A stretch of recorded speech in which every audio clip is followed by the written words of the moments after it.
अस्सलाम वालेकुम viewers, welcome back to my channel. आज मैं आप साथ ग्रेड 7 की यूनिट नंबर 3 इट्स प्रिंस है इसकी ट्रांसलेशन जो है वो शेयर करने जा रही हूँ। तो चले ना टाइम वेस्ट किया, हम अपनी वीडियो के चैनल बढ़ते हैं। लेकिन उससे पहले अगर आप मेरे चैनल पे नहीं है, आपने मेरा चैनल सब्सक्राइब नहीं किया तो चैनल सब्सक्राइब करें। वीडियो अच्छी लगी तो लाइक और शेयर करना ना भूलिएगा। ये आ गया हमारा रीडिंग का पेज। इसमें इट्स स्प्रिंग, ये मौसम बहार है। And the garden is changing its clothes, बाग अपने कपड़े बदल रहा है।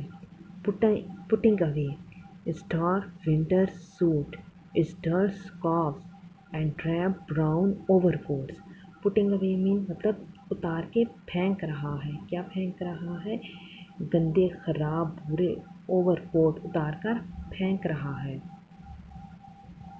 Now it's wrap itself in green shoot, ये सबसे मखमली कपड़े पहन रहा है।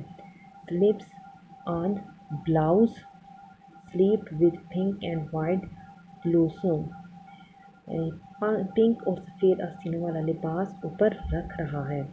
Holds on skirts of daffodils and primrose, और क्या है? प्रिमरोज और डैफोडिल का लिबास जेब तन कर रहा है। Snow drop socks and purple crocus shoes, और ये क्या कर रहा है? ये बर्फ़ के कतरों वाली जुराबें और अर्गोनी रंग के जूते पहनकर डांसेस इन द सनलाइट, सूरज की धूप में नाच रहा है। तो ये थी आज की ट्रांसलेशन। उम्मीद है आपको पसंद आई होगी। वीडियो को लाइक करें, शेयर करें और सब्सक्राइब करें।